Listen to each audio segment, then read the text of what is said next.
네, 공야의 소리가 들리는 모든 통역자 여러분 안녕하십니까? 한국 신화로 6월 5일 창조의 넷째 날 이제 오후가 계속되는데요. 날씨는 굉장히 이제 더운 날씨 같고요. 아마 이 미세먼지 때문에 굉장히 그 외출이 삼갈 정도로 굉장히 심하다고 하네요. 과거에도 아마 이런 경우가 들어 있었겠죠. 아무래도 뭐 도시가 발달하고 사람들이 많이 매연 때문에 또 여러 가지 때문에 미세먼지가 왔다고 하더라도 과거에도 아마 있었을 겁니다. 다만 우리가 이런 어떤 프로그램이라든가 이런 안내를 받지 않았으면 이게 미세먼지인지 뭔지 모르면서 그냥 세월을 지나다 아마 인생을 다 보낸 경우도 많이 있었겠지만은 어쨌든 우리는 이럴 때에 미세먼지가 있어서 건강에 해롭겠구나 이런 걸 경보와 예보를 또 경고를 받는 시대에 우리는 살고 있는데요. 마찬가지로 우리 하나님께서 인류에게 내려주신 성경 66권의 모든 영감과 토시도 하나님께서 다 영감해 놓은 이 놀라운 성경 말씀을 왜곡하고 떠나고 부족해서 인간의 말로 덕지덕지 그죠? 곁길로 나가는 얼마나 삭막하고 험한 시대에 우리는 살고 있습니다. 그런데 그걸 모른다는 거예요. 그 사건을. 그렇게 험하고 하나님 예수께 멀어져 있으면서 모르고 살아가는 게 이 시대라는 걸 보면서 잠깐 이 오후에 조금 덥고 먼지 많은 곳에서 답답한 상황이지만 잠깐 묵상에 들어오는 것은 유럽에서 이런 어떤 사건이 일어나서 전설적으로 또는 굉장히 유럽의 긴 강, 다뉴브강 또는 도나우강이라고 하는데요. 유럽의 서에서 동으로 이렇게 길게 흐르는 이러한 강, 10개국을 다 겹친다고 하죠. 근데 헝가리의 부다 지역과 페스트 지역을 지나가면서 가장 큰 장관을 이룬다는 다뉴브강, 도나우강. 참 이곳에서는 굉장히 슬픈 일이 일어났고, 또 한국 분들은 이 고난을 당하고 어려운 슬픔을 당하는 가족들이 한국의 그 전통놀이인 아리랑을 현지 사람들과 같이 불렀다고 하네요. 이 모든 것이 다 우리의 모습이고 우리 살아가는 현실이 아닐 수 없습니다. 정말 우리가 이런 슬픔의 땅에서 우리가 그런 어떤 복음성과도 있습니다만은 주 예수님을 찬양하는 것은 가장 큰 승전가가 될 것이고 결국 우리는 예수님 앞에 새 노래로 부르면서 영원의 주님을 만나 영생에 들어갈 텐데요. 그러기 위해서는 우리가 육신을 가지고 있을 때 부지런히 예수 그리스도를 온전히 증거하고 믿음대로 살아야 되는 그러한 우리에게 어떤 주님은 결단과 기회를 주시고 있는 것 같습니다.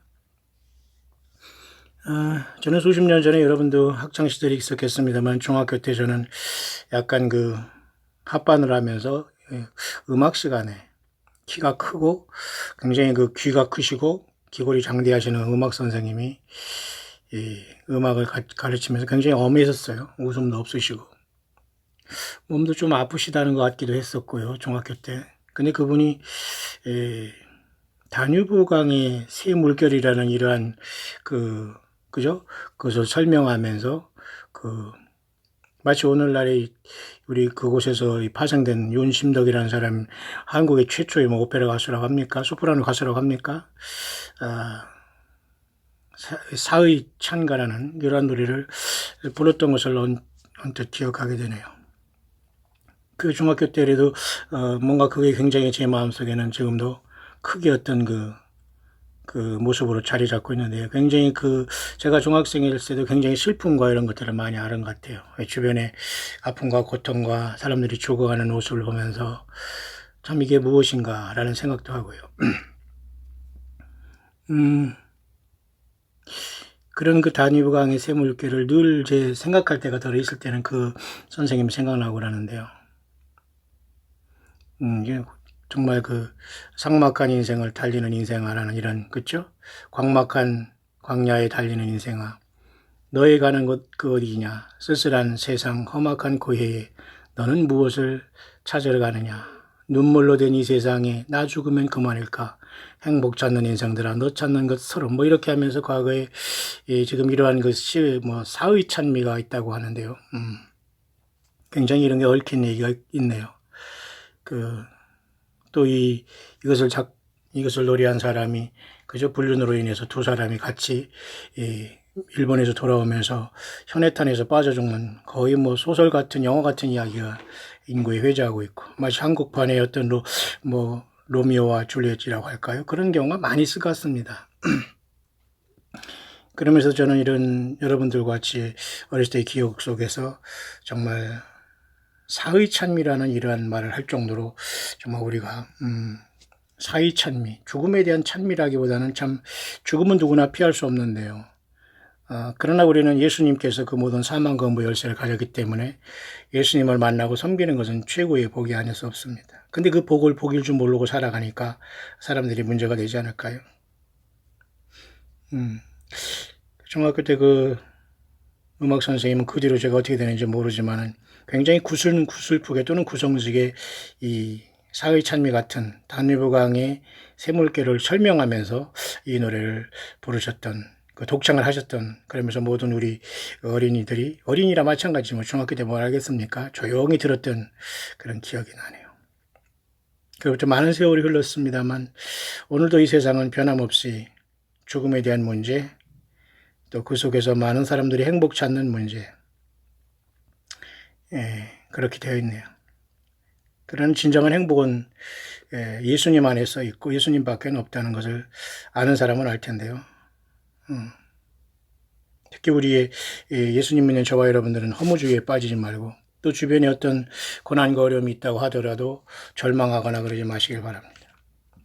세상 사람들은 의미 없는 노래를 부르지만 우리는 예수님을 영원히 찬양하는 새 노래를 부르면서 이 땅에서 주님께 예배하고 예수님의 이름으로 연결된 곳에 함께 가야 되는 그러한 절박감이 우리 남은 짧은 인생에 던져져 있기 때문에 우리는 늘 예수님을 찬양하는 가운데 이 세상을 이겨나가야 될 겁니다.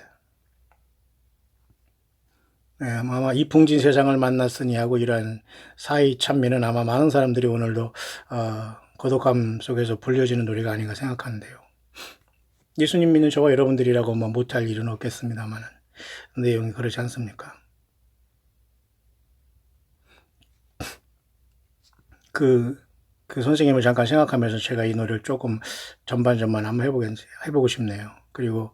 그러나 우리는 그 사의 찬미가 아니라 제가 여러 번 앞에서 묵상을 전해드렸습니다만 예수 그리스도를 찬양하고 믿음 가운데 우리는 죽음을 극복하고 부활하게 되고 살아서 주님 오시면 우리는 죽음을 보지 않고 주님을 만나는 엄청난 그 복음이 우리 앞에 주어져 있기 때문에 저와 여러분들은 삶의 용기를 잃지 마시기를 간절히 바랍니다. 비록 세상적인 이러한 사의 찬미지만 이 내용은 굉장히 얽힌 것이 결국 다뉴브강의 샘물결이라는 그곳에서 이제 연결이 됐고요.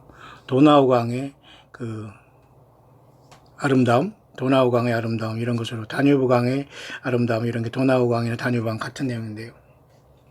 그렇게 연결되어 있습니다. 그러나 어쨌든 우리는 무의미하게 세상을 살아가는 것이 아니라 예수 그리스도를 찬양하면 우리는 끝까지 승전가를 부르는 주 예수님을 찬양하는 무리 가운데 저와 여러분들이 있기를 바랍니다. 현대어로 이렇게 원문이 이렇게 됐는데요. 한자도 써 있고 그런데 광막한 광야에 달리는 인생아 너희 가는 곳 그 어디냐 쓸쓸한 세상 험악한 고해에 너는 무엇을 찾으러 가느냐.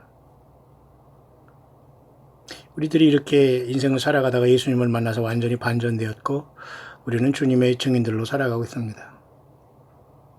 여전히 인생에 와서 목적 없이 살아가는 저와 여러분들 있다면 더욱더 우리는 예수님으로 소망과 부활의 소망을 잊지 마시고 주님 오실 가까운 이때에 더욱더 용기와 희망을 잃지 말게 되기를 바랍니다.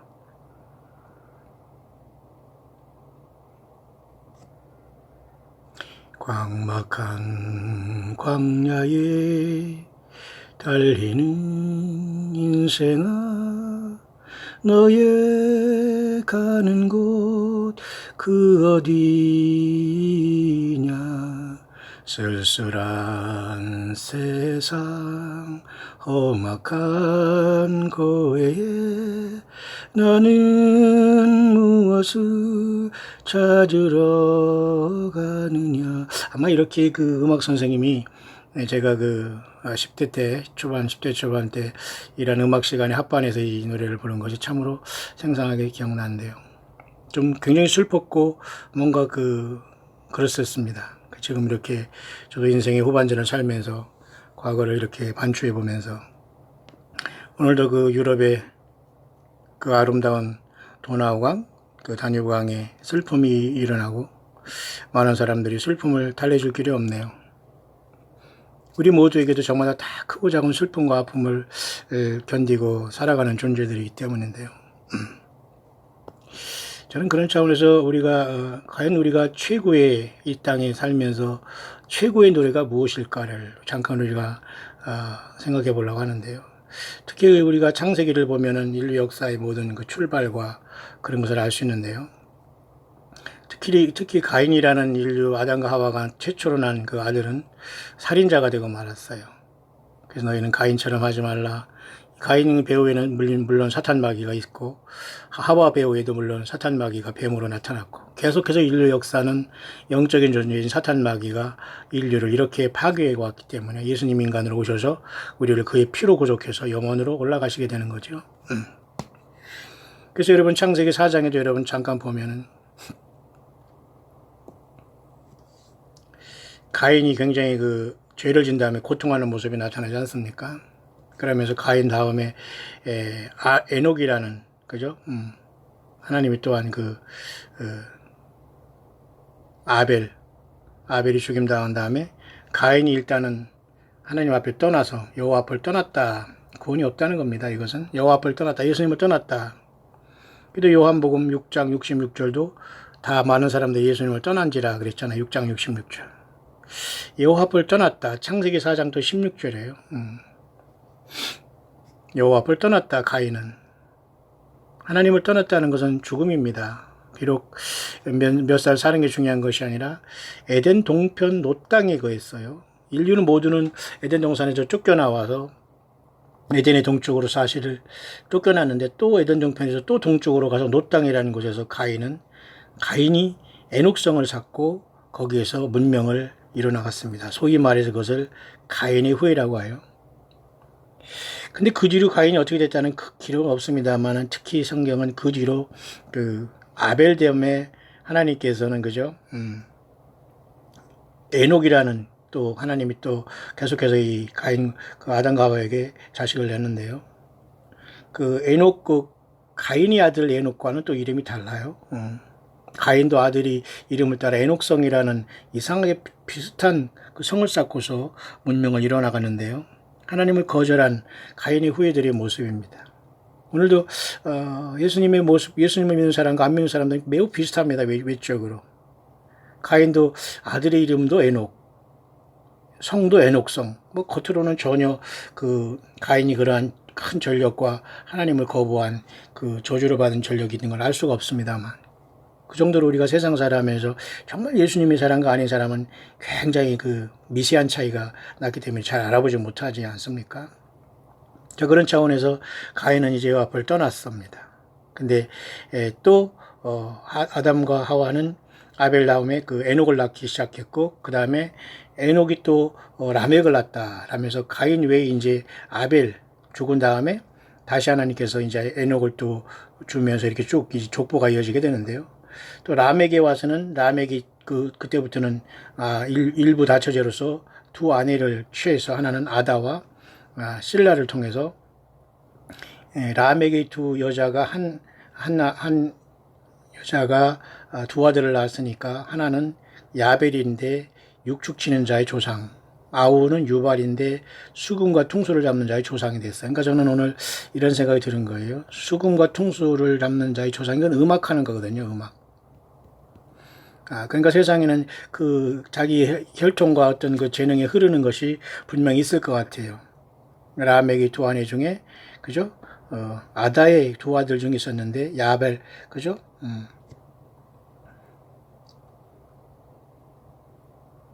두 아들 중에 그 두 아들을 통해서 그 야발, 유발이라는 두 아들이, 하나는 그 목축 있지 않습니까? 목축하는 사람이 조상이 된 야발.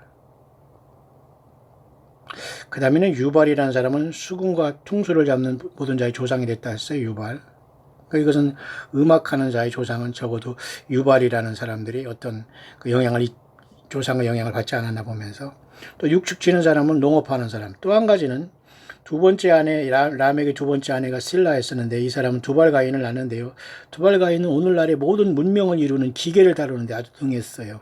그러나 이제 여자가 있었는데 그 나아마라는 딸이 있었지만, 이 딸이 어떤 일을 했다는 건 나와 있지 않습니다. 보통 남성 위주로 이렇게 기록되기 때문에. 어쨌든 라멕은 두 여자를 통해서 3남 1녀를 두었는데, 한 여자를 통해서는 이렇게, 그죠? 목축 치는 자의 조상, 또 한 사람 음악하는 자의 조상, 그 다음에 두 번째 여자를 통해서는 두발가인을 통해서는 각종 동철로 각양 날카로운 기계를 만드는, 그러니까 오늘날의 이러한 문명의 사회를 이룬 뿌리가 아마 이 뿌리에 있을지도 모르겠습니다. 여기서는 그래서 오늘날의 큰 문명은 여러 가지로 나눠지지만은 사실은 이렇게 농업과 이런 자연 속에서 이렇게 뭔가 먹고 살아가는 농업과 농목축업 이런 그런 것과, 그 다음에 음악하는 사람, 그 다음에는 이제 그 공업하는 사람, 세 부류로 크게 나누시, 물론 오늘날 더 세분되어 있습니다만. 자, 그런 차원에서 저는 이렇게 오늘 음악에 대해서 갑자기 이제 다뉴브 강의 잔물결 또는 도나우 강의 아름다움, 이런 걸 통해서 굉장히 우리는 슬픔의 소식을 지금도 듣고 있고, 또 이런 것들은 앞으로 계속될 수밖에 없는 것이 인생입니다. 그래서 저와 여러분들은 어쨌든 하루하루 예수님 안에서 사는 것 자체를 우리가 감사하며 살아가는 것 외에는 특별한 우리가 대단한 날이 있는 게 아니에요. 그 예수님이 속히 오시면서 주님을 만나는 그 외에는 인류의 구원과 구속의 문제는 해결되지 않기 때문에 인류는 계속 파멸로 갈 수밖에 없는 것이고요. 근데 이 라멕이 굉장히 가인에 대해서 알고 있고, 그래서 오늘 그 창세기 4장 24절에 보면 라멕을 위해서는 벌이 77배라 하면서 굉장히 라멕도 말이죠. 살인했다는 걸 알 수 있어요. 내가 사람을 죽였고 나의 상함을 인하여 소년을 죽였다. 누군가 뭔가 좀 상처를 받았다고 해서 아마 소년을 살인한 이러한 엄청난 죄를 범했던 것 같습니다. 그러면서 자기의 죄를 알기 때문에 가인이라는 그것에 대해 알고 있었겠죠. 가인이 어떻게 동생을 죽였고, 또 이제 에덴 동편에 가서 에덴 동편의 노땅에 가서 에녹성을 건축하겠다는 걸 들었을 겁니다만, 그래서 그 가인보다 더 자기는 양심의 가책을 받고, 아마 또 자기 스스로 이렇게 도둑이 지발들이라고 이렇게, 가인은 7배이지만 자기는 77배라는 10배 이상을 얘기하면서 스스로 도둑이 지발들여서 이렇게 살인자로서의 가책을 받고 있는 걸 보게 되는데요. 자, 어쨌든 여기서 우리가 생각할 것은 수금과 퉁소를 잡는 모든 자의 조상, 음악이 여기서 나왔어요. 그래서 저는 다뉴브 강의 잔물결이 왜 이렇게 오늘날 슬픔의 노래가 되었는가. 그것이 우리 한국 사람들에게는 사의 찬미가 되어서, 결국 그 노래한 소프라노 가수라는 사람은, 그죠? 어떤 이상한 분륜을 통해서 또 둘이 같이, 소설처럼 영화처럼, 일본에서 오면서, 그죠? 현해탄에서, 몸을 날려 자살하는 둘이 세상 자체가 참 이상합니다. 모든 게 사랑이라는 원리로 살아가지만 과연 그 사랑을 위해서 과연 생명을 바쳐야 되는지, 예수님 외에는 우리가 생명을 바칠 일이 없어요, 여러분. 여러분, 예수님 안에서 가치 있는 삶을 우리가 살아가야 되지 않겠어요? 자, 그런 상황 속에서 특히 이제 라멕은 사실은 노아의 아버지입니다. 라멕은. 그래서 라멕은 또 묘하게도 777살을 특별히 살았어요. 자, 그러기 전에 일단 아담이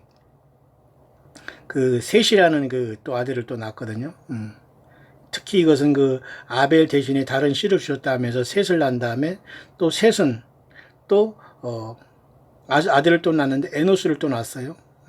그 다음에 사람들이 여호와의 이름을 불렀다라고 해서, 그 전에는 엘로힘이라는 하나님의 이름을 보통 부른 것 같습니다. 그 다음에 여호와라는 이름이 하나님께서 이렇게 에노스 때부터 이렇게 알려지기 시작한 것 같고요. 스스로 계신 하나님이라는 것은 모세 때부터 알려지기 시작한 것이고요.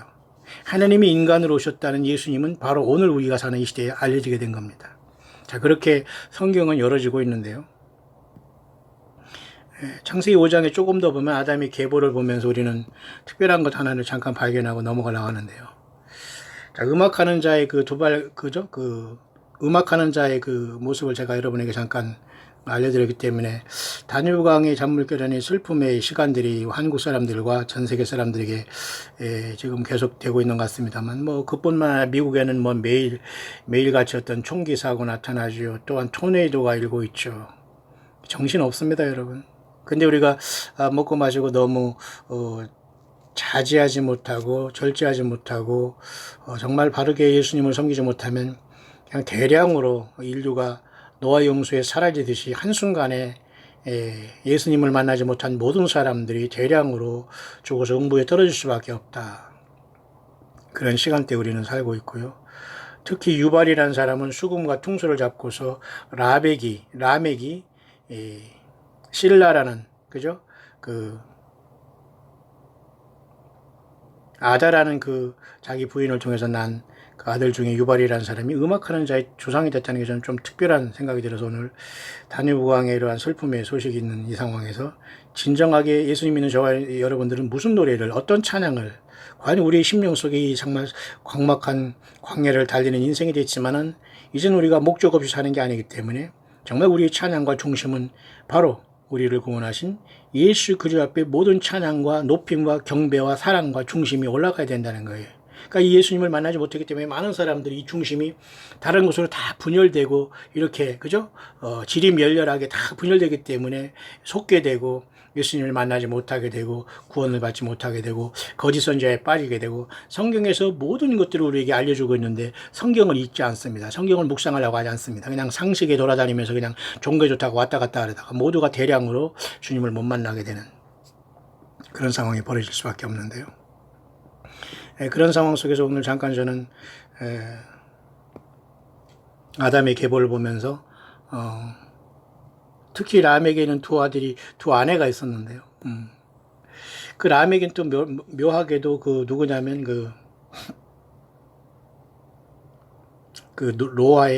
노아의 쉽게 말해서 아버지라는 특별한 이 라멕이 노아를 777세를 살았어요. 또 그 라멕이. 또 사람도 죽였습니다. 이 라멕이. 또 아내도 둘이 했어요. 그 다음에 이제 육축치는 자의 조상도 낳고, 음악하는 자의 조상도 되고, 또 뭐 각종 기계를 만드는 사람이 조상도 되고, 또 딸 하나가 있었고요.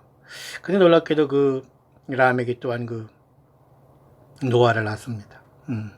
근데 그때가, 라멕은 777세에 죽었다고 성경에 기록되어 있어요. 그 전에 무드셀라를 낳은 다음에 하나님과 365년을 그죠? 더 살다가 결국은 하나님께 데려가심으로써 그죠? 300년을 동행했죠. 65세 때에 무드셀라를 낳고 에녹이 이렇게 창세기 5장 24절이죠. 에녹이 하나님과 동행하더니 하나님 그를 데려가심으로 세상이 잊지 않더라. 살아서 주님을 만난 에녹이 여기에 등장하게 됩니다. 그래서 창세기 5장 24절에는 에녹이 하늘로 떠난 모습인데, 요한복음 5장 24절도 똑같이 예수님 믿는 사람은 뭐예요? 사망에서 생명으로 옮겼다라고 말하고 있습니다. 여러분 이해하시죠? 창세기 5장 24절, 요한복음 5장 24절. 자, 그런 상황 속에서 라멕이 777세를 향수게 죽었고요. 노아가 셈과 함과 야벳을 낳을 때는 노아가 500살이 났네요. 당시에는 보통 사람들이 1000살까지 살았지 않습니까? 무드셀라가 여러분 969살을 살았지 않습니까? 무드셀라가 969살, 그죠?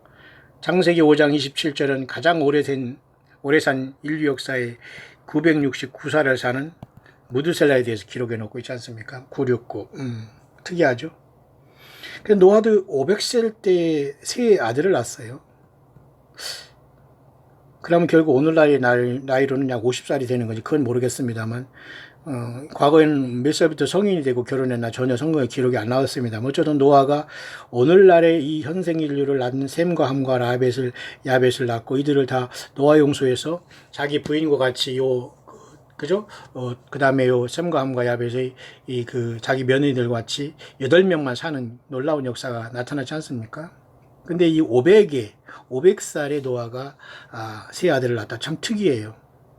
이때는 1000살 인생들이 향수하던 나이였죠. 비록 인간은 그 저주를 받고 죄 가운데 있었습니다만. 그런데도 노아가 이제는 600세에 대선에 쉽게 말해 성소가 났으니까 셈과 함과 야벳을 낳은 다음에 600세 거의 100년 후에 특히 이제 그 600세 되던 그달 2월 17일 날 났어요. 이게 바로 창세기 7-11이에요. 7장 11절. 그죠?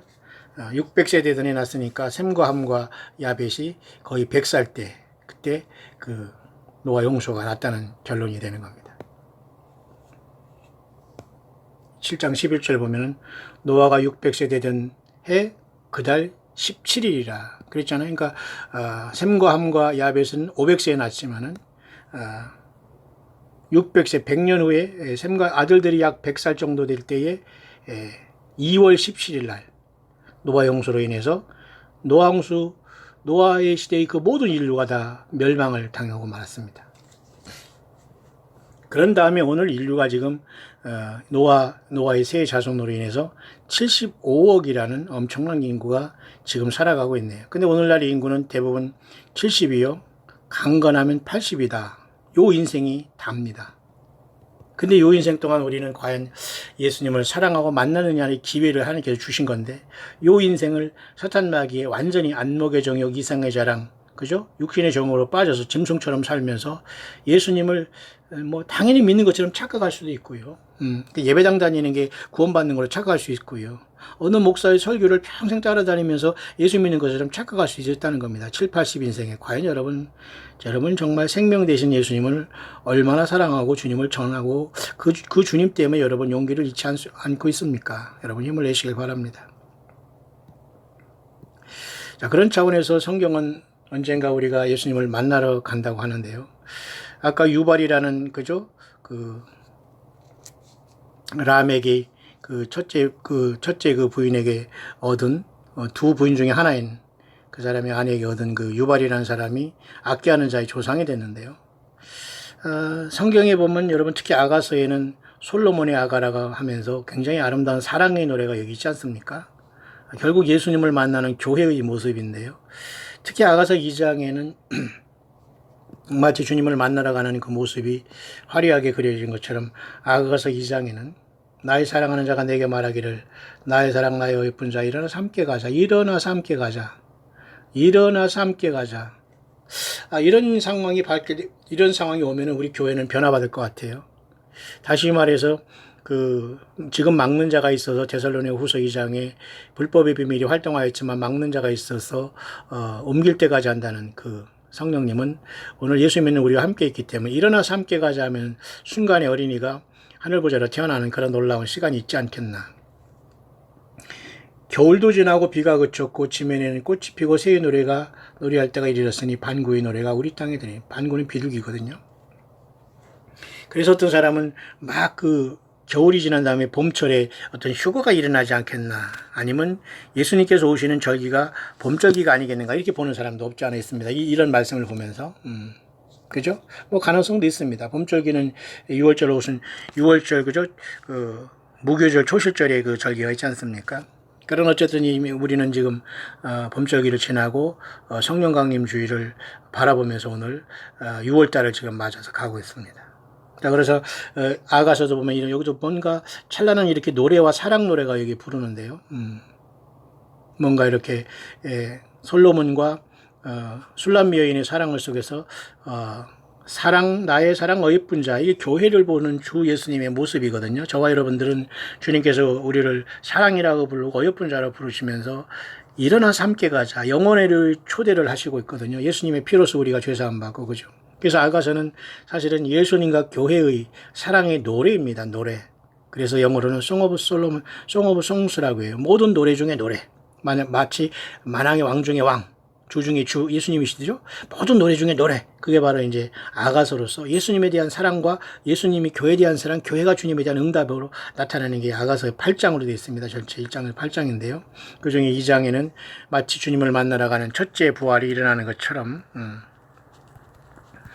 주께서 호령과 천사장의 소리와 하나님의 나팔로 우리를 호령으로 부르실 때에 순식간에 일어나라 함께 가자는 성령께서 우리에게 말씀하려 우리는 순식간에 성령의 감동에서 요한계시록 4장의 말씀대로 하늘의 열문을 통해서 보라 하늘의 보좌를 베풀어내니 그 모습이 마치 그 반모습이 요한에게 보였던 그 모습이 순식간에 전개되지 않겠나 저와 여러분들은 기대하게 되시길 바랍니다.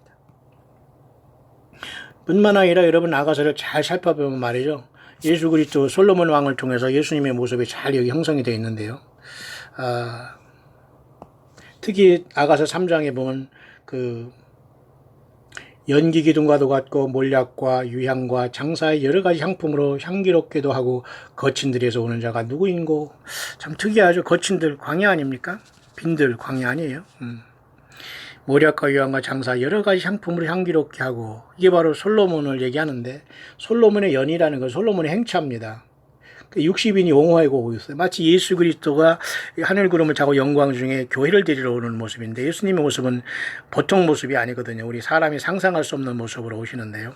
그것을 여기에 솔로몬의 이런 행차를 통해서 나타내주고 있다고 보면서 솔로몬을 지금 옹기하는 용사가 60인이라는 것은 예수님은 하늘의 뭐 천군 천사들과 같이 우리를 데리러 오실 수 있다는 거죠. 놀라운 그런 그 예언 아닙니까? 그러니까 아가서에 이런 모든 것도 결국은 노래 중에 노래도 결국은 예수님을 노래해야 되고 아까 우리 라멕이 그죠? 그 자기 아내 중에 한 사람을 통해서 유발이라는 사람을 통해서 각종 그죠? 악기 다루는 사람, 퉁소 부는 자의 피리 부는 자의 조상이 되었다고 하는 오늘 음악을 하는 게 얼마나 많이 타락했습니까? 니나노판이 돼버리고 물론 사람이 뭐 살아가는데 말이죠. 뭐 휴식이 필요하고 향응이 필요하겠지요. 그러나 과유불급이지 않습니까? 지나친 것은 모자란만 모자라고 하는데 대부분이 거기서 넘어가기 때문에 사람이 죄를 지고 사고를 당하고 결국은 사탄마귀에 넘어가고 다시는 돌아오지 못할 강을 건너면서 자기 의지를 결국 남용함으로써 주님 앞에 잘림을 받는 이런 상황이 얼마든지 지금도 반복된다고 봐요.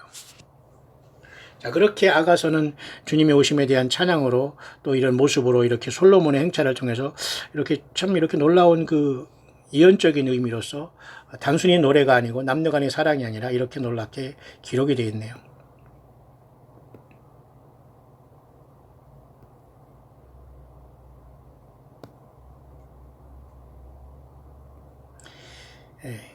그런 상황 속에서 정말 저와 여러분들이 마지막에 정말 주님이 오실 때에 우리가 부를 노래는 뭐냐. 저는 오늘 말씀에 오늘 잠깐 단위부 강의 그 물결을 보면서 저는 중학교 때 음악 선생님이 처량하게 이 사의 찬미를 부르는 것을 기억합니다. 그때 잠깐 그 들었을 때 그 선생님은 좀 아프셨다는 그런 말이 좀 기억이 납니다만 살아계신 그때 당시 어떻게 돌아가셨는지 잘 모르겠습니다만은 오늘날 그 단위부 강의 거기서 연결된 사의찬미가 대중에게 불려지고 있고 그 얽힌 내용을 보면 거의 소설 같고 영화 같은 모습이 또 영화로도 나왔다고 하더라고요. 유부남과의 어떤 사랑을 사의찬미를 통해서 하면서 결국 둘이 뭐 심청료 같이 임당수에 빠져 죽는 것 같이 둘이 같이 동반자살하는 모습 끝나는 거 보면 과연 이렇게 비극적으로 인생을 살아갈 필요가 있는가. 물론 우리도 그러한 모든 유혹과 허무주의에 빠지면 니힐리즘에 빠지면 그렇게 되겠죠. 마치 여러분 전도서도 보면 말이죠. 모든 것이 헛되다고 이렇게 막 나오잖아요. 전도서 1장 2절 전도자가 가로되 헛되고 헛되며 헛되고 헛되니 모든 것이 헛되도다. 그럼 뭐 어떻게 살아라는 거예요.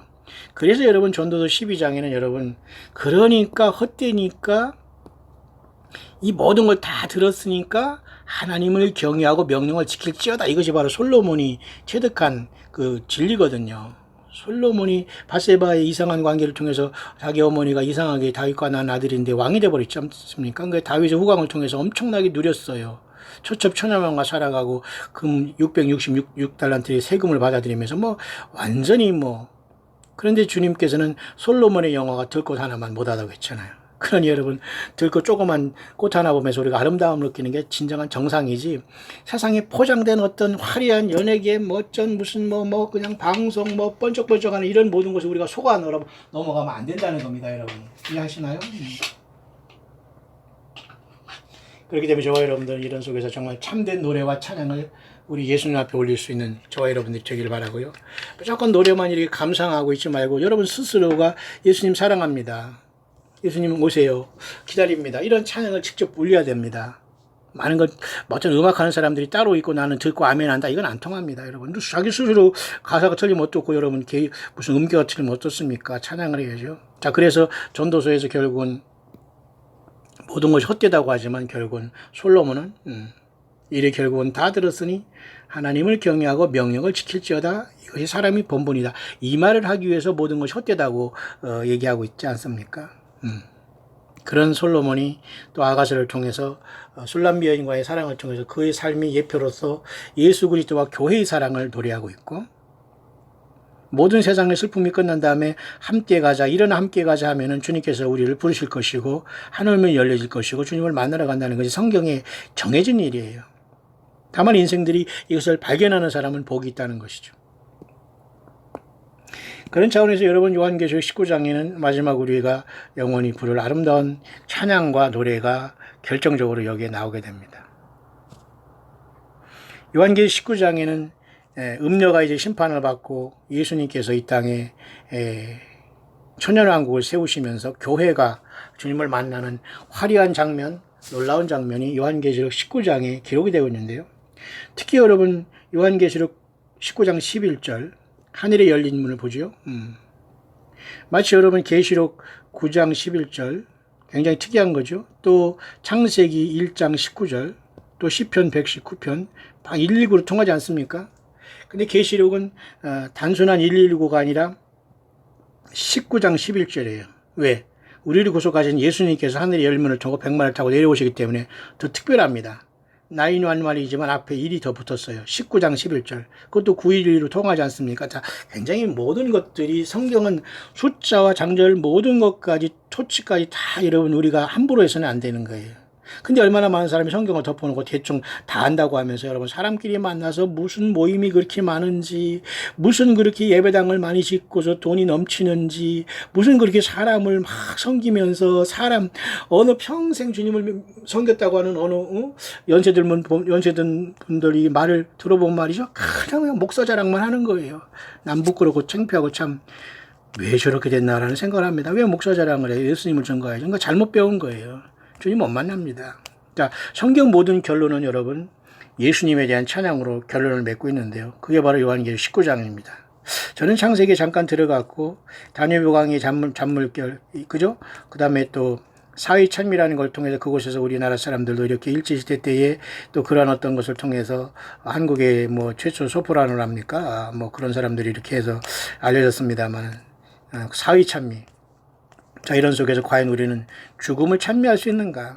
예, 그건 불가능합니다, 여러분. 죽음을 찬미하고 여러분 광막한 광야이죠. 그저 광막한 이 광야에서 정말 이 헤매다가 그냥 죽는 게 인생이 아니거든요. 자, 그런 차원에서 우리는 요바를 통해서 많은 악기 다루고 이런 사람들이 조상이 됐지만은 지금 사탄 마귀가 모든 악기와 음악과 향응을 통해서 인간의 영혼을 황폐케 하고 있잖아요. 그럴 때 여러분 우리가 저와 여러분들이 정확한 예수 찬양을 해야 돼요. 예수님의 찬양이 아니면요 그것이 CCM을 통해서 몇 천만 명, 몇 백만 명이 조회하고 막 눈물을 흘리고 앞에 나가서 막 이렇게 여러분이 그런 곳에 여러분의 마음의 중심을 둔다면은 여러분들의 영적인 간음자가 되는 거예요. 과연 예수님을 찬양하고 있는가? 저 사람이, 저 가수가, 저 노래가 이걸 분별하지 못하고 그냥 여러분들이 향응에 참석하면은 영적인 간음자가 되는 거예요. 그래서 요한계시록 19장에는 모든 찬양이 예수님 앞에 올라가고 있는데 특히 요한계시록 19장 11절에는 드디어 주님께서 이 땅에 하늘이 열릴 때 이 땅에 내려오게 됩니다. 요한계시록 4장에 한 번 열리죠. 하늘문이. 그 다음에 요한계시록 19장이 또 한 번 열려요. 요한계시록 4장이 열린 문은 교회가 주님을 만나러 땅에서 하늘로, 그죠? From the earth to the heaven 또는 to the throne of God. 하나님의 보좌로 일단 교회가 요한계시록 4장의 열린 문을 통해서 땅에서 하늘로 부름받는 거예요. 근데 요한계시록 15장에는 From the heaven to the earth. 요한계시록 19장의 이 열린 문을 통해서는 교회가 땅에서 하늘로 요한계시록 4장 열린 문에 올라간 다음에 하늘에서 땅으로 내려오는 거예요. 왜? 예, 천년왕국을 세우기 위해서. 누구와? 예수님과 더불어 우리의 주님과 예수님이, 우리의 주님 예수님을 따라서 우리는 내려와야 되는 거예요. 그러니까 1차적으로 주님을 먼저 하늘로 올라가서 만난 다음에 땅으로 내려와야 되는 거예요. 그래서 우리는 요한계시록 4장에 하늘의 열린 문을 기대하고 있는 건 아닙니까? 예. 그게 바로 계시록 4장에 나와 있고 창조의 넷째 날이고, 그 다음에 많은 사람이 또 많은 사람은 아니지만 7월 14일이 7월 17일이라는 그 개념이 진정한 의미에서 어떤 사람은 이번에 성령 강림으로써 7월 17일을 보는 사람이 있고요. 그렇지 않으면 이번 주일날이 또 성령 강림으로 보는 6월 9일로 보는 사람이 있습니다만은 이때 휴거가 된다고 지금 얘기하는 사람이 많아요. 영어권에서. 이분들은 되게 약간 그 성경의 지식과 성경 말씀에 대한 그런 어떤 고도의 이러한 훈련되거나 이런 것이 아니고 그냥 감동받거나 이런 뭐가 이렇게 감동을 통해서 전하는 사람은 6월 9일날 이번 오순절주일날 휴거가 된다고 할 정도 영어권에서는 심각합니다. 한국은 이런 말하면 약간 정신병자로 보기 때문에 아예 지금 그냥 노세 젊어서 노세로 완전히 한국은 완전히 썩어 있습니다. 저와 여러분들 몇 명밖에는 소망이 없네요. 또 우리 광야의 동역자들 끊임없이 심지가 곧은 분들이 더러 보이네요. 이 심지가 곧지 않으면 주님이 쓰시지 않습니다. 어떤 심지죠? 예수님에 대한 심지가 곧은 사람은 모든 걸 다 소화하면서 분별하면서 끝까지 따라옵니다. 어린 양이 어디로 인도하더니 따라가는 자가 열매가 돼요. 맞죠? 자, 그런 차원에서 요한계시록은 보면 말이죠. 찬양이 놀랍게 여기에 불려지고 있는데, 그것을 제가 여러분에게 오늘 이 다뉴브 강의 슬픔을, 고통을 당한 우리 모든 가족들, 한국 사람들 왜 또 이번에 또 하필 한국 사람인지, 왜 하필 또 한국 사람이 이렇게 대량으로 고통을 당해야 하는지 참 알다가도 모를 일이에요. 모쪼록 앞으로 더 큰 아픔과 슬픔이 올 때 여러분들은 어떻게 준비하시겠습니까? 지금 살아있고 지금 내가 이 묵상을 통해서 예수님을 증거하고 믿음시키고 있다는 것만 해도 감사해야 되지 않을까요? 뭘 더 바랄 수 있습니까? 그래서 요한계시록 19장은 그렇게 중요한 거예요. 그런데 여기 놀랍게도 이루에 내가 들으니, 이루라는 것은 요한계시록 17장과 18장에 음녀와 큰 성 바벨론이 멸망한 다음을 얘기하는 겁니다. 그죠? 2일 후에. 그 2일 후에 큰 하늘의 음성이 있어요. 허다한 무리니까 한두 명이 구원받는 게 아니고 한두 명이 지금 예수 만난 게 아니에요. 허다한 무리.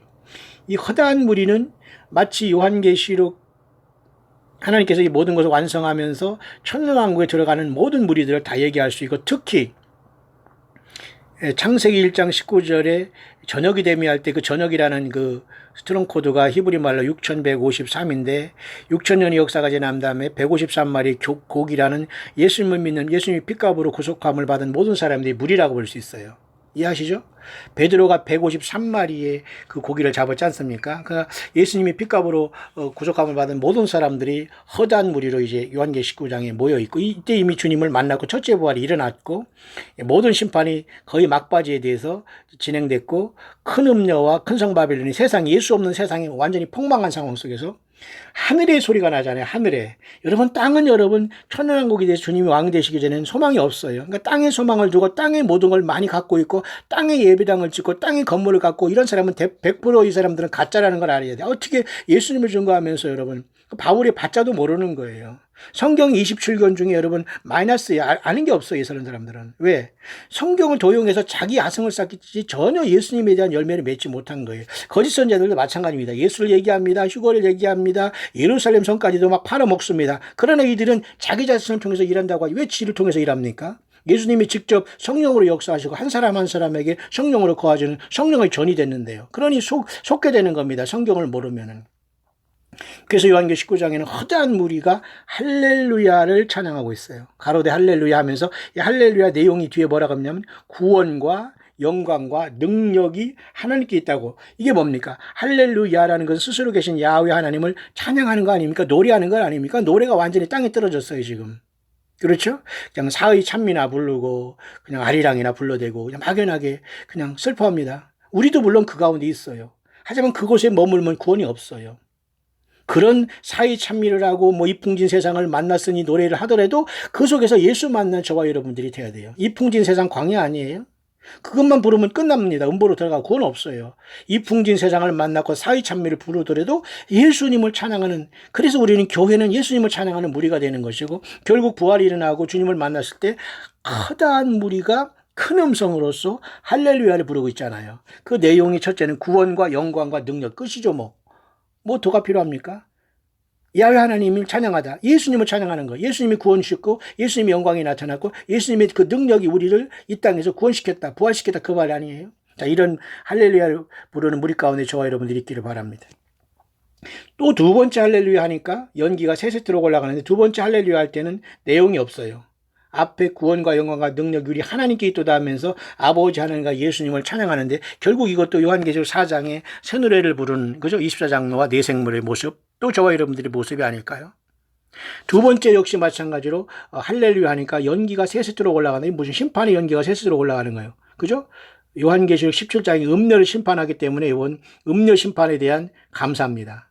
첫째 할렐루야는 예수님의 피값으로 우리를 구원해 주신 예수님과 아버지 하나님에 대한 찬양이 올라가는, 이게 바로 저와 여러분들이 여기에 있어야 된다는, 이게 남의 이야기가 아니라 우리들의 모습이라는 거예요. 땅이 완전히 멸망할 때 우리가 땅에 있어서는 안 돼요.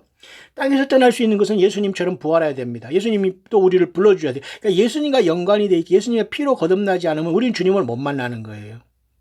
앞선 영상에서 제가 거듭남에 대해서 조금 얘기했더니 이것조차도 부인하면서, 그죠? 완전히 그 예수님을 부인하고 오가는 사람도 있습니다. 이런 사람들은 끝까지, 주님이 오실 때까지 이런 사람은 있어요. 어디 가도 가룟 유다는 있게 되고, 어디 가도 고라당은 있게 되고, 어디 가도 발람의 교훈, 어디 가는 니골라당은 있습니다. 니골라는 사람이 많아요. 예수님을 제대로 섬기지 않고 저가 잘난 좋아하고 교만에 부르면서 저는 예수님이 역사하지 않거든요. 근데 이 사람들도 끝까지 갑니다. 다 갈라지게 됩니다. 그래서 요한계시록 19장에는 모든 찬양은 할렐루야 함으로써 첫째적으로 구원과 영광과 능력이 우리 하나님 아버지와 예수님께 있다는 찬양을 해야 돼요. 맞죠? 왜? 음녀를 심판하기 때문에. 그래서 그 음녀를 심판한 결과 또 한 번 이 큰 무리들이 할렐루야를 하게 돼요. 심판의 연기가 올라가죠. 왜냐하면 음녀라는 것은 예수님의 구원을 거절한 온 인류를 얘기하는, 그리고 예수님을 떠나서 이 세상에서 사탄 마귀로 인해서 완전히 사탄 마귀를 서방 삼고서 사탄 마귀를 경배한 모든 인류의 심판, 큰 음녀의 심판이 있기 때문에 그것도 할렐루야, 하나님 예수님 감사합니다 하는 거예요. 그죠? 여러분 혹시 음녀편에 서 있지 않아요? 요 두 번의 할렐루야 할렐루야가 있을 때 또 한 번. 세 번째는 이 장면을 통해서 요한계시록 19장 4절입니다. 또 24장로와 내생물이 엎드려 보좌에 앉아 하나님께 경배하여 가래, 또 아멘 할렐루야에서 아멘이라는 말을 한 번 더 들어갑니다. 여기서는. 그죠?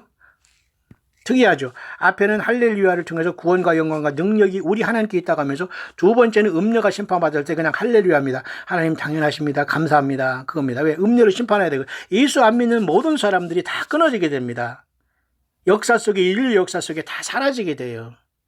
그래서 그것도 할렐루야, 예수님께 영광, 여호와 하나님 영광, 그것을 찬양과 노래를 예수님께 올리고 있는 모습입니다. 그러니까 이제 24장로나 내생물이 아멘 할렐루야 하면서 결론을 맺고 있어요. 아멘이라는 말이 여기 더 나옵니다. 그죠? 이 24장로와 내생물은 요한계시록 4장에 나타나지 않습니까? 그러면 아마 24장로는 교회 중에서 뽑힌 자들로서 아마 대표자들일 수 있고, 아니면 교회 전체의 구원받은 모습의 총수일 수도 있습니다만, 우리는 그 엄청난 세계가 열려졌기 때문에 완전히 우리 이성으로는 감히 알 수는 없어요. 하지만 예수님의 그 피로서 구원받은 모든 무리들이 모든 노래와 찬양과 영광을 오직 보좌에 계신 하나님 아버지와 어린 양 예수 그리스도께 올리고 있다는 거죠. 혹시 저와 여러분들의 노래와 삶의 이러한 모든 에너지가 잘못된 곳으로 여러분 나아가고 있지는 않나요? 여러분 잘 한번 반성하시고 더욱더 주님을 사랑하는 저와 여러분들 되기를 바라요. 예수님만이 우리를 사랑하라고 명령할 수 있어요. 왜? 그분은 먼저 자기 생명을 물과 피를 다 흘려서 우리를 사랑하셨고 죄를 용서해주고, 우리를 그렇게 사랑하신 분은 우주 만물에 아무도 없어요. 하나님 자신이 우리를 그렇게 사랑하기 때문에 끝난 겁니다. 세상 말로 게임은 끝난 거예요. 그 이상의 사랑이 어디 있겠어요? 또 한 번의 찬양이 나오는데요. 마무리 찬양이 돼요. 또 내가 들으니 허다한 물이 음성과 같고 많은 물소리하고 큰 내성도 같아서 가로되 할렐루야 하면서 구체적으로 뒤에 뭐라 하냐면, 주 우리 하나님 곧 전능하시니가 통치하시는 너다. 뭐예요? 천연왕국이 도래했다, 그 말입니다. 자, 요 찬양 가운데 교회가 있어야 됩니다. 이해하시죠?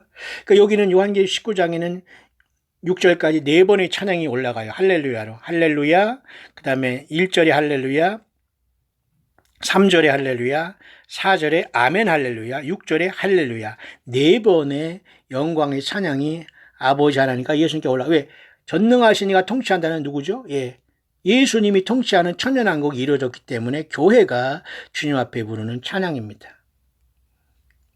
보너스로 그에게 영광을 돌리세 어린 양이 혼인 기약이 이르렀고 그 아내가 예비하였으니 그에게 허락하다 빛나고 깨끗한 세마포를 입게 하셨은즉 세마포는 성도들이 옳은 행시 이로다 하더라. 그러니까 저와 여러분들이 예수님을 만나는 예복은 각자가 주님을 향한 사랑의 정도만큼 빛나게 될 것으로 봐요.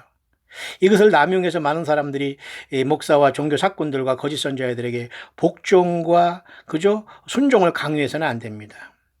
예수님께만 우리들이 주님 때문에 일하면 되는 것이지 거짓 선자들에게 그죠 눈 맞추고 그곳에 가서 이렇게 그죠 그 눈도장 찍고 이렇게 하는 사람이 많아요. 이건 100% 성경을 모르고 거짓 선지자 이단과 이단의 교주가 된 자들에게 빠진 거예요. 한 사람 한 사람 예수님을 만날 예복을 잘 준비하시게 되기를 바랍니다. 저는 오늘 다뉴브 강의 유럽에서 들려오는 슬픔과 이것을 정말 씻을 길이 없어요. 한국 사람들이 왜 이렇게 또 그곳에서 이런 고난을 당해 전 세계 뉴스거리가 되고 있는지. 어쩔 수 없습니다. 사고는 예고 없이 오니까. 근데 워낙 큰 대형 사고가 앞으로 많아서 이런 모든 것들이 다 잊혀질 것이에요. 따라서 저와 여러분들은 지난 것으로 인해 슬퍼할 시간도 없습니다. 살아생전 나는 어떻게 이 남은 생애를 살다가 주 예수님을 만날 수 있을 것인가? 나는 벌거벗고 주님을 만나고 있지는 않는가? 나는 벌거벗고 주님 안에서 온전한 행동을 찾지 않은 그런 모습은 아닌가를 깊이 생각하면서 사의 찬미나 부리고 세상에서 그죠? 헛된 것으로 헛되다고 하면서 방황하지 마시고 예수님 만난 저와 여러분들은 이 영광의 찬양이 있는 무리 가운데 있기를 바랍니다. 그래서 여러분 우리는 주님과 더불어 하늘에 있는 군대들이 되어서 희고 깨끗한 세마포를 입고 백마를 달고 예수님을 따라 내려오게 될 거예요. 그러니까 요한계시록 4장의 열린 문을 통해서 하늘로 이 땅에서 부름받고 부활의 몸을 입은 교회가 요한계시록 19장에 하늘로부터 예수님과 더불어 이 땅에 내려오는데 이 땅에는 그냥 이런 땅이 아니라 전혀 다른 땅으로 내려와요. 전혀 다르다는 것은 천년왕국으로 완전히 새롭게 된 땅으로 주님께서 내려오시는 겁니다. 이미 그전에 이미 음녀와 큰성 바벨론 심판은 끝났다고 봐야 돼요. 그런 다음에 이 뒤에 말이 15절부터 21절까지 이렇게 아마겟돈의 큰 심판이 나와 있지만 사실은 이 심판은 이미 이 앞선 모습에서 할렐루야 4번을 영광을 보내면서 영광을 어린 양 예수님 앞에 올리면서 이것을 선행된 것으로 이미 이 뒤 부분은 이미 주님께서 만왕양 만주에서 세상을 심판했다고 봐야 됩니다. 왜냐하면 어린 양의 예복을 입고 다시 전투복을 입고 내려와서 이 땅에서 피해 그죠 아마겟돈을 치룰 리가 없거든요. 어쨌든 요한계시록 19장의 전반부는 어린 양 혼인잔치 바로 예수님과 교회의 영원한 만남에 청함을 받는 자들은 복이 있다고 하잖아요. 그죠? 이쪽에서는 많은 그죠 주님의 신부들이 있을 것이고 또 그죠 많은 사람들이 청함을 받게 될 겁니다. 저와 여러분들이 허다한 무리 가운데 있고 기왕이면 우리 예수님의 옆에 서는 정말 주님 앞에 신부로 부름받는 잘했다 칭찬받는 그래서 우리 예수님을 할렐루야 찬양하면서 주님 앞에 서시는 우리들이 되길 간절히 바랍니다. 유럽의 다뉴브강의 새 물결 사의 찬미로 광막한 인생을 달리는 인생아 광막한 광야에 달리는 인생아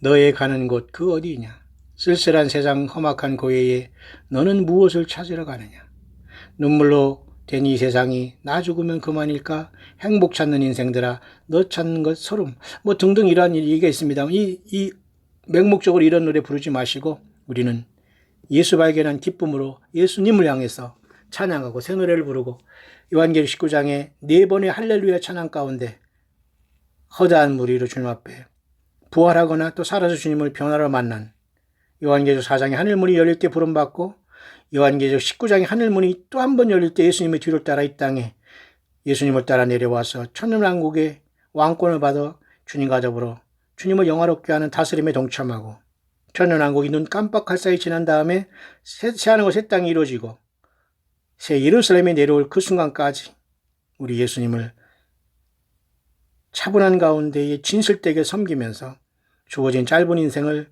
예수님을 찬양하고 주님을 기다리고 섬기는 가운데 겸손하고 낮은 자리에서 참된 예수님의 사람들과 비록 소수지만은 그 길이 험하더라도 예수 믿지 않고 음부에 떨어지고 불못에 떨어진 것보다 여러분 험하겠습니까? 요즘 우리 주변에 많은 슬픔의 노래들이 많이 있고 슬픔과 애경사로 어려움을 당한 많은 사람이 있습니다. 물론 경사를 당한 사람은 좋습니다만 애사를 당한 사람은 누가 위로할 수 있겠어요? 인생이 어디로 와서 어디로 가는지 알지 못하고 죽는 사람들은 도대체 누가 위로할 수 있겠어요? 아무리 그런 죽은 사람에게 가서 기일에 가서 제사하고 그곳에 가서 맛있는 거 사다 줘 죽은 사람은 사자는 돌아오지 않아요. 저와 여러분들, 예수님만이 부활이요 생명이십니다. 다뉴브강의 샘물결 또는 그로 인해 파생된 한국 사람이 지은 사의 찬미를 부르기 전에 능히 육과 영혼을 지옥에 멸하신 하나님 예수 그리스도, 그분이 오시면 우리도 그분같이 변하여 부활한 놀라운 시간이 가까우고 있습니다. 저와 여러분들의 삶 속에서 예수님을 증거하고 주님의 성령과 동행을 하다가 영광 요한계 19장의 할렐루야의 4번의 찬양의 큰 허다한 무리 가운데 또한 24장로 가운데 저와 여러분들이 함께 발견되므로 비로소 예수님과 더불어 천년왕국을 시발점으로 비로소 우리는 행복과 평화와 기쁨을 그때 누리게 되는 거예요. 이 땅에서는 여러분 누리려고 해서는 안 됩니다. 이 땅에서는 예수님을 따라가고 주님의 사명을 감당하는 작은 지체들로서 마지막까지 예수님의 사람들로 광야에서 당당하게 걷는 주님의 증인들, 함께 주님의 증인된 동역자들 되시기를 다시 한번 고통 많은 세상에서 많은 사람들이 슬퍼하면서 생을 무엇인가를 넋두리하고는 이때에 우리를 구원하시러 오실 그 예수님을 찬양하는 가운데 주님을 사모하는 저와 여러분들이 되기를 바랍니다. 특히 여러분 이 말씀이 떠오르는 것은 주님께서 모든 진노하심에서 우리를 건지시는 예수님이다. 그 말씀을 꼭 기억하시기를 바랍니다. 주님은 이 땅에 우리를 건지시기 위해서 오십니다. 데살로니가전서 1장 10절로 마무리하겠습니다. 사도 바울은 데살로니가의 교회를 인도하면서 예수님이 다시 오는 마라나다 신앙으로 일평생 살아간 가장 귀한 인간으로 태어난 목사 중에 가장 주님과 동행하는 사람으로 보여집니다. 그분은 이렇게 얘기하고 있네요. 또 죽은 자들 가운데서 다시 살리신 그의 아들이 하늘로부터 강림하심을 기다린다고 말하니 이는 장래 노하심에서 우리를 뭐예요? 건지시는 예수시라. 장래 노함은 뭐예요? 요한계시 6장 6죄인까지 떼어지면서 이제 7죄인이 떼어지면서 세상에 심판이 시작될 겁니다. 어린 양의 진노라는 표현이 나와요. 6죄인이 떼실 때. 그 6죄인이 떼시면서 우리는 아마 직전에 주님을 만나러 가지 않을까요? 왜? 그 노하심에서 건지심을 받는다고 했잖아요. 하나님의 심판과 rest of Lamb of God에서 우리를 건지시는 분이 바로 예수님이다. 그러니까 저와 여러분들은 하늘로부터 예수님이 강림하신다는 기다린다고 하는 데살로니가 성도들처럼 우리도 마라나다 신앙을 가지고 우리를 이 엄청난 파멸과 심판에서 건지시러 오시는 예수 그리스도를 학수고대하면서 이미 오신 성령을 우리의 중심에 오시고 광야에서 주님을 찬양하는 가운데 영광의 주님을 맞을 준비하는 저와 여러분들 되시기를 주의 이름으로 축원합니다.